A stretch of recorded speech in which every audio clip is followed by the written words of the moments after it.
Mga ka-K5 na dakpan sa ginpatigayon nga drug bypass operation sang Station Drug Enforcement Team o kun SDET sang Lemery Municipal Police Station ang isa ka sangguniang kabataan o kun SK Treasurer sa Barangay Alminiana, Lemery, Iloilo, Martes ang hapon, Mayo 12, 2026. Relax anay, mag-DTX Coffee Mix, nakakape ka na, nakadetox ka pa.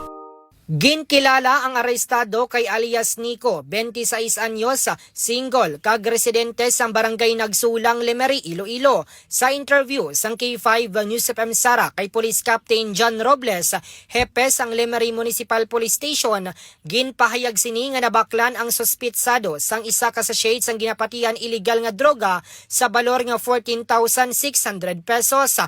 Dugang pa ni Robles, 7 tanan ka sachet sang suspected shabu ang recover gikan sa posisyon sang suspitsado nga may kabugaton nga 80 gramos kag may standard drug price nga 544,000 pesos. Na-recover man sa mga operatiba ang isa ka motorsiklo nga ginapatihan gingamit sa illegal nga transaksyon. Suno pa sa hepe, nalakip na sa watchlist ang barangay ang suspitsado bangod ginakabig man ini nga drug personality sa ila lugar. Ginpahayag man ni Robles nga naglawig sang 3 ka semana ang surveillance operation sang kapulisan antes ginpatigayon ang bypass operation. Ginapatihan man nga nagakuha sang supply sang illegal nga droga ang suspitsado sa mga kaiping nga kabanwahanan. Sa karon mga ka-K5, biyara na sa kustodiya sang Lemery Municipal Police Station ang suspitsado kag magapangatubang sa kaso nga paglapas sa Republic Act 9165 o kon Comprehensive Dangerous Drugs Act of 2002.